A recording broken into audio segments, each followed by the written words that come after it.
Let's welcome in national recruiting analyst Blair Angulo out on the West Coast to talk about some big games this weekend, and none bigger than what's happening at Autzen Stadium between Ohio State and Oregon. Blair, I know that reclassified five-star defensive tackle Jakeem Stewart will be there, but my question for you is about the number one tight end in 2026, Kendra Harrison. How are the Ducks feeling about their chance to potentially leave with a commitment this weekend? They're swinging for the fences with Harrison, and it's very imperative. It's important for the Ducks to land an elite prospect at that position in the 2026 cycle, considering what has happened in 2025. They lose Desan Brame, the elite tight end that flipped from Oregon to Tennessee. They've also whiffed on Lincoln Cure, who's they're still trying to get in with and trying there at closer to the finish line, who's committed to Kansas State still. But Harrison would be a home run hit for Dan Lanning, Drew Maringer, and that whole staff. He's going to be on campus, and this is a player I think that would fit in really well with what they like to do offensively. They've been integrating the tight end a little bit more, it feels like, every week. Terrence Ferguson is getting targeted quite a bit by Dylan Gabriel, and I think that's going to be one thing to watch here Saturday. How much involvement are there with the tight ends in Oregon's offense, especially since Harrison will be in the stands? You never assume that coaches change their game plan to show off for high-end recruits, but it certainly would not help to see the tight ends get a little bit more involved on Saturday. Another elite name from the 2026 class is defensive tackle Tomohini Tupui. I nailed this, Blair, and then I didn't. Tomohini Tupui.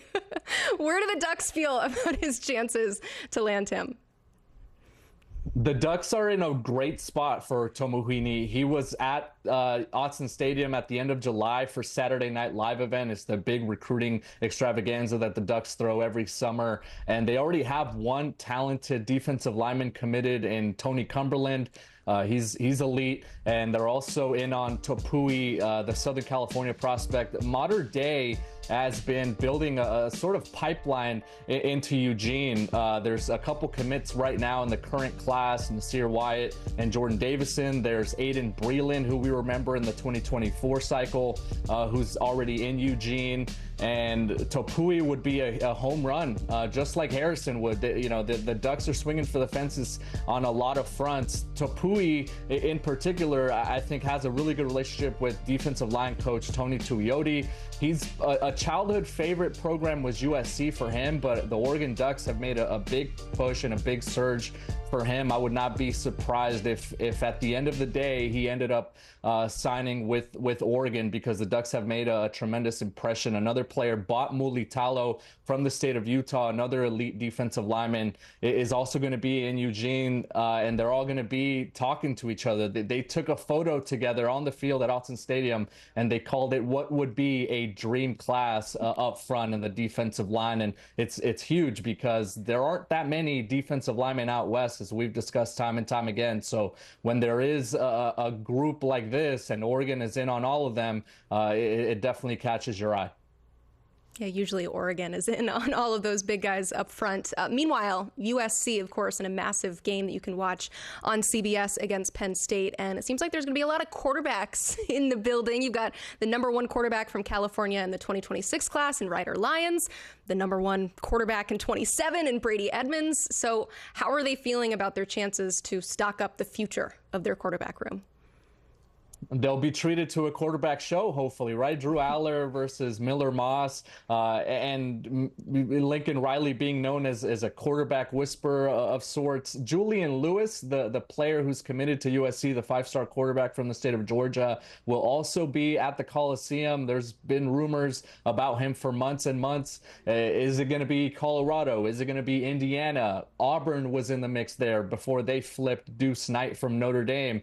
And so it's interesting that he's making the cross-country trip out to Los Angeles to check out the Trojans in person once again. But the dynamic with the quarterbacks, having the number one player in the state in Ryder Lyons in 2026, it's kind of maybe a silent secret. Maybe it's a well-kept secret that Ryder Lyons is probably going to commit to USC at some point. You look at all the dominoes in the 2026 cycle at the quarterback position, and it seems like USC has kind of passed on a lot of quarterbacks. I think they all understand that Ryder Lyons is a heavy lean to the Trojans. His brother Walker was a former elite tight end from Folsom who is already on the team. Ryder has a really good relationship with Coach Lincoln Riley, and I think it'd be surprising if he ended up anywhere else other than Los Angeles. And then Brady Edmonds, the #1 quarterback in 2027, here from Huntington Beach in Southern California, does not have the Trojans in his top 4, but does have Penn State in that top 4. So maybe he's there to continue to mingle with the Trojans, continue to mingle with USC, but we'll be keeping a close eye, I think, on Penn State's offense as well. The crystal ball is favoring Ohio State. He was just in Columbus this past weekend. And so Brady Edmonds, I think, goes in there, checks out USC, what they have to offer. But I think Penn State should be, I think, a little bit more on alert with Brady Edmonds in the stands there to watch them play in person. I feel like quarterbacks should just be lining up to play for the Heisman Whisperer and Lincoln Riley. Sure seems like they have a lot of irons in the fire there. Thank you so much for breaking it all down for us, Blair. We do appreciate it. You can check out more of his work at 247sports.com. Also find the latest recruiting rankings and team standings. So you heard the best of the West, but there's a whole other part of the country we can't leave out. So let's head east for the latest from national recruiting analyst Tom Loy. This is a big weekend of college football games, but there are 3 big recruiting weekends that I want to look at. Let's head to Athens for Georgia hosting Mississippi State. The headliner is 5-star defensive lineman Elijah Griffin, the #8 overall prospect in the class of 2025. He is down to Georgia, USC, and Miami. My 24/7 Sports crystal ball is on the Bulldogs. I see them getting it done. It is actually his birthday this weekend for his official visit to Georgia, and I know Bulldogs fans would love nothing more than a birthday present of their own in the form of Elijah Griffin committing to Georgia. Now, I don't expect a decision this weekend, but I do believe things are trending in the right direction. Do not sleep on the Miami Hurricanes, but I like the Bulldogs to get this one done. The other name to know in Athens this weekend is top 247 defensive lineman Chase Linton. Florida State, LSU, Georgia, all battling amongst many others. But I see the number 192 overall prospect in the 2025 class eventually landing with the Bulldogs. I think Georgia gets this one done. Again, this is going to be a big, big weekend for Georgia fans when you look back on what this does moving forward, when you look at the final rankings in 2025. Let's head to Baton Rouge for LSU versus Ole Miss. Big weekend loaded with prospects from all across the 2025, 2026, and 2027 classes. But I want to talk about 2 in particular. You have a pair of brothers. You got Jacob Bradford, a 3-star cornerback in the 2025 class, right on the cusp of a 4th star, and you have his brother, Blaine Bradford. In the case of Blaine Bradford, now again, this one's a little more dicey. You got LSU battling Notre Dame, Ohio State, Alabama, Oregon, many others. He seems a little bit more wide open, but I think if you land Jacob, I think it helps get Blaine. Honestly, see both of them landing at LSU down the road. Now let's head to South Bend, Indiana. We got Notre Dame hosting Stanford. You got 3-star wide receiver Jalen Cooper. Again, just like the other kid I just mentioned with Jacob Bradford, he too is right on the cusp of that 4-star. He has an 89 overall rating according to 24/7 Sports. Now, he's committed to SMU, but I have him on flip watch for the Fighting Irish.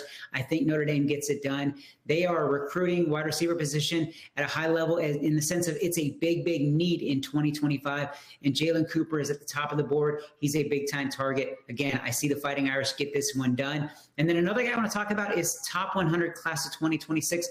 Wide receiver Trent Mosley. Now, this is a guy where his brother plays at Stanford, so keep an eye on the Cardinal. And then you got USC and UCLA. He's a California native. You cannot count out the local schools, but Notre Dame has an edge. This kid is a double legacy. His parents played at Notre Dame. His dad played football at Notre Dame. They both attended Notre Dame. So he's a double legacy. He's got a ton of ties with the Fighting Irish. Again, for the number 87 overall pick in the class of 2026, I do not have a 24/7 Sports crystal ball, but it wouldn't shock me if I eventually put one in for Notre Dame. Thank you, Tom. For more on these teams, check out the work of our boots on the ground team site reporters. Dogs 24/7 has you covered on Georgia. Go 24/7 is all things LSU, and Irish Illustrated has the latest on Notre Dame.